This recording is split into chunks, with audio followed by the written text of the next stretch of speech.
Salut à tous les amis, on se retrouve ce soir pour débriefer le match entre le Barça et le Borussia Dortmund, match aller donc des quarts de finale de Ligue des Champions. Match compliqué, on s'y attendait, donc on débriefe. Je vous mets le 11 à l'écran des deux équipes. Côté Barça, c'était le 11 attendu avec Fermín López préféré à Gavi dans ce poste de numéro 10, mais sinon classique, Jules Koundé, Baldé, Inigo Martinez, Cubarsí en défense, Pedri, De Jong, Fermín du coup choisi en 10 et devant Lamine Yamal, Rafinha, Lewandowski.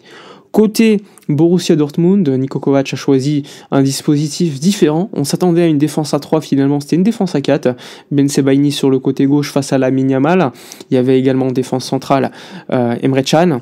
Sinon en attaque Adeyemi, Guirassy ou encore Gittens sur le côté droit, et globalement une équipe de Dortmund qui est venue à Barcelone pour défendre. Parce que on l'a vu, dès le début du match, le Barça a eu 4 frappes en 9 minutes. C'est dire le nombre de situations créées dès le début du match avec beaucoup d'intensité, un pressing très très haut qui bloquait toute relance de Dortmund. C'était très compliqué pour le milieu de terrain Chukwuemeka pour sortir les ballons. On récupérait systématiquement la balle très très haut. Beaucoup de séquences, il y a eu les dribbles sur le côté de Lamine Yamal où ça se décante par une frappe qui passe pas très loin, angle fermé. Tu as eu la frappe de Robert Lewandowski magnifique qui permet à Kobel de s'illustrer avec un bel arrêt là aussi, frappe un petit peu trop sur lui. Mais sinon, le Barça a eu pas mal de situations. Le Barça a été dominant pendant les 10 premières minutes. Ensuite, je trouve que Dortmund a réussi à sortir un peu plus le ballon, même si c'est le Barça qui a eu la possession. Clairement, la domination jusqu'à la 35e minute globalement. En première mi-temps, le Barça était supérieur à Dortmund. Et ensuite, il y a eu 10 minutes de cette fin de première mi-temps où Dortmund a repris le jeu, a été beaucoup plus dangereux avec quelques séquences où ça centrait, notamment du côté de Adeyemi vers Guirassy. Heureusement, par 2 fois, Guirassy n'a pas senti le jeu. Une fois avec on va dire une passe très bien trouvée, Koundé s'endormait un petit peu et n'a pas fait l'alignement, il n'était pas hors jeu. Heureusement, il se loupe. Et une autre fois, c'était un centre de Adeyemi, Guirassy loupe le ballon. Mais globalement, le Barça était supérieur. J'ai bien aimé défensivement ce qu'a proposé Koundé face à Adeyemi en première mi-temps. Il ne l'a pas laissé respirer. Il lui prenait le ballon constamment, même avec un pressing très très haut. On l'avait vu, Adeyemi après un carton jaune très rapidement. Et de l'autre côté, j'ai trouvé un Rafinha très disponible qui faisait les appels. Mais on voit que il y a une petite fatigue. Ça se ressent parce que Rafinha, quelques séquences, à mon avis, il fait les mauvais choix offensivement, tout comme Lamine, parce que Lamine Yamal, on le voit, il dribble facilement, mais par séquence pour faire des choix, soit c'est pas la bonne situation avec une frappe alors qu'il faut faire la passe, soit parfois, au lieu de faire la passe, il fait la frappe. Donc inversement, parfois c'est les mauvais choix même pour Rafinha. À un moment donné, il est sur le pied droit, il doit frapper, il essaie de trouver la passe pour Lewandowski. Pour moi, là il doit frapper. Je me rappelle contre le Bayern, il avait eu la même situation, il l'avait mise contre Neuer. Donc oui, il y a quand même eu des solutions en attaque avec les 3 joueurs qui ont toujours beaucoup d'opportunités. J'ai bien aimé le début du match de Robert Lewandowski, très disponible, qui venait au milieu pour aider, pour jouer en pivot, pour également permettre à Barcelone de remonter le bloc. Après, il y a eu quelques centres où je trouve qu'on l'a mal cherché, avec des passes un petit peu à contre-temps pour lui. Mais globalement, je trouve qu'il a fait un bon match en première mi-temps, Lewandowski. Après, on va dire qu'au milieu de terrain, celui qui a rayonné surtout, c'est Frenkie de Jong. Beaucoup de récupération, c'est lui qui mettait le tempo.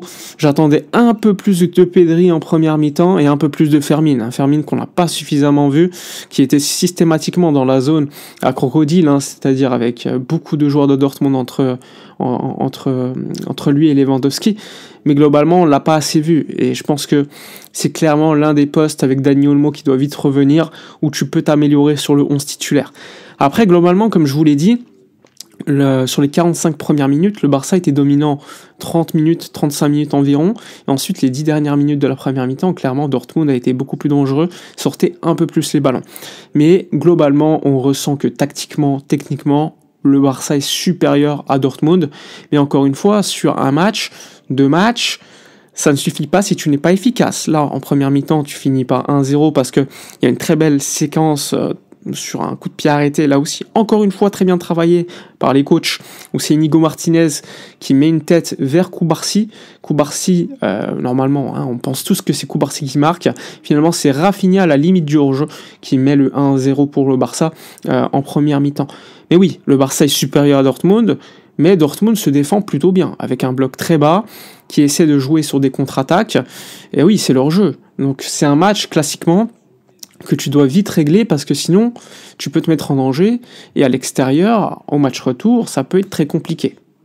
En second mi-temps, Dortmund a fait un changement avec la sortie d'Adeyemi qui avait pris ce jaune. Et là, ça a été une seconde mi-temps complètement folle pour le Barça, qui a été très très efficace, qui a dominé largement Dortmund avec cette action exceptionnelle du 2-0, avec une action construite par Lamine Yamal pour un centre pour Rafinha qui met une remise à Lewandowski qui n'a juste plus qu'à mettre la tête et marquer le 2-0. Et là, ça a été un festival.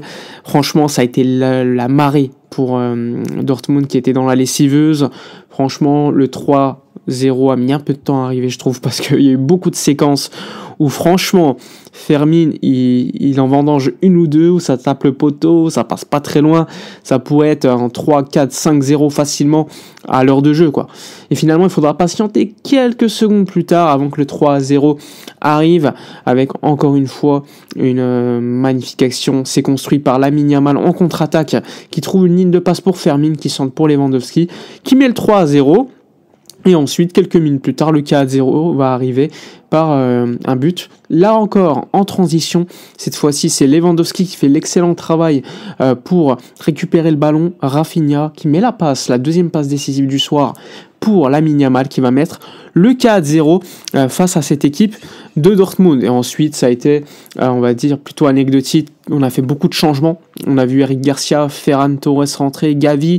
Et il y a eu même Ansu Fati qui est de retour, qui est rentré quelques minutes à la place de Lamine Yamal qui demandait le changement à multiples reprises.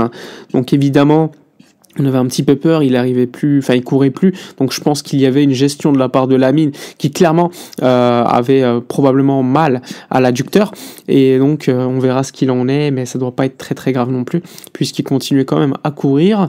Et donc Ansu est revenu. Ansu n'a pas eu beaucoup de situations, mais ça faisait plaisir de voir le public quand même réagir à son retour. Et bon, on va pas se mentir, le 4-0, le score a été fait. Dortmund n'a rien montré en seconde mi-temps. Il y a eu quelques séquences où il y a eu un gros sauvetage de Ronald Araujo qui est rentré. Faut le signaler, il y a eu un but hors jeu refusé avec une très bonne ligne. Et Koundé qui cette fois-ci a fait le pas en avant pour mettre hors jeu Gittens. Mais globalement, à chaque but du Barça, t'avais Kovac qui faisait deux changements. Chouko-Meka qui est sorti assez rapidement. Bref, franchement, le Barça largement dominant par rapport à Dortmund, même si Dortmund aurait pu mettre un but. Le Barça aurait pu en mettre 5, 6, 7, honnêtement, ce soir. Et bon, il n'y en a que 4, entre guillemets. Voilà, le Barça prend une grosse, on va dire que le Barça est quasiment qualifié à 99%, 4-0 à domicile, tu joues encore au Signal Iduna Park. Faudra faire le travail. En tout cas, le Barça a commencé un petit peu à gérer le match, parce que, comme vous le savez, il y a des matchs qui arrivent dès le week-end prochain à l'extérieur contre les Leganés, avec la Liga qui est toujours là. Donc il y a quand même des gestions à faire en termes de temps de jeu. On verra si certains seront dispo ce week-end.